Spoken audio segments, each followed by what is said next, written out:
If you're a high performer, you were probably taught a very simple idea about income.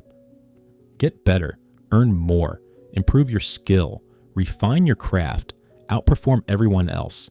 It sounds fair, it sounds logical, it's also incomplete, because skill alone has never determined income. If it did, the most talented people in every field would always earn the most. That's not how reality works. And in this video, I'll show you the real equation behind income. Why field structure, not just skill, determines whether effort creates stability or revenue scaling. Once you see that, a lot of career decisions start looking very different. This realization usually hits high performers first, because high performers actually do improve. They refine their skill, they work harder, they produce better outcomes, and eventually they notice something strange. Their skill is increasing, but their upside isn't expanding with it. Here's the idea most people never learn.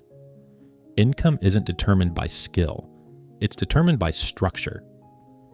There's a simple equation behind most career outcomes. Call it the field equation. Field times skill equals outcome. Skill matters. But skill is a multiplier, and multipliers depend on what they're multiplying. If the field contains a structural ceiling, even elite skill produces limited outcomes. But in fields that allow operating leverage and outcome-based systems, even moderate skill can create disproportionate results. That's not motivation, that's mechanics. Think of different careers like different economic engines. Some fields reward consistency, effort, predictability, but they cap upside.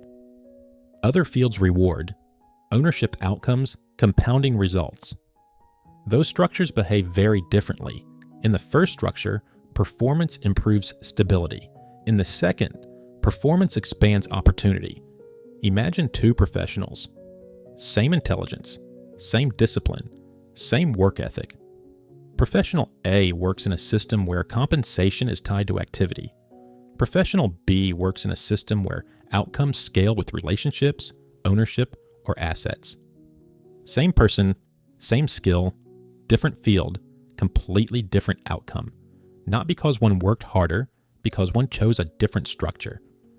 Here's a simple way to evaluate the field you're in. Ask yourself 3 questions. Question 1. Does improving your skill expand your upside or just improve stability? Question 2.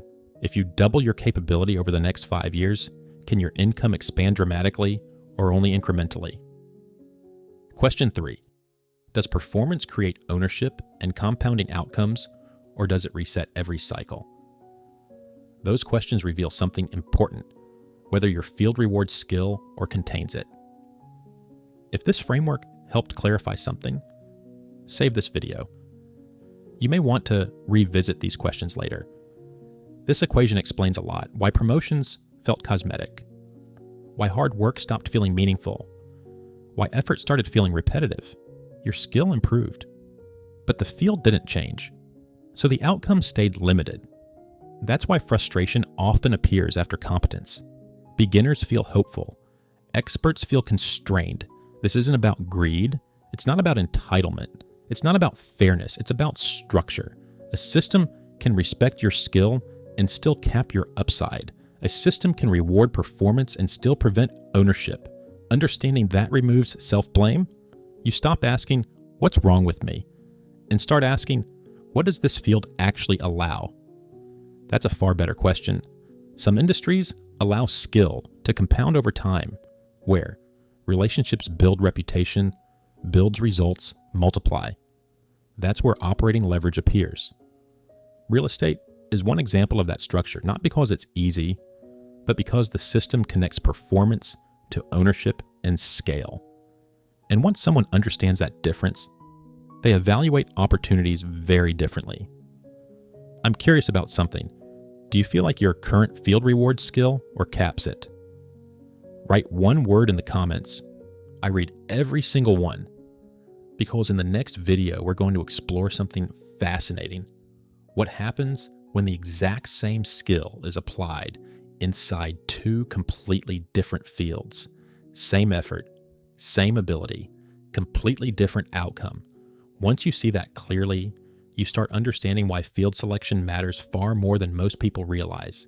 If you want to understand how leverage-based careers actually work, subscribe to the channel, because this entire series is about one transition, moving from effort-based income to leverage-based income. I'll see you in the next video.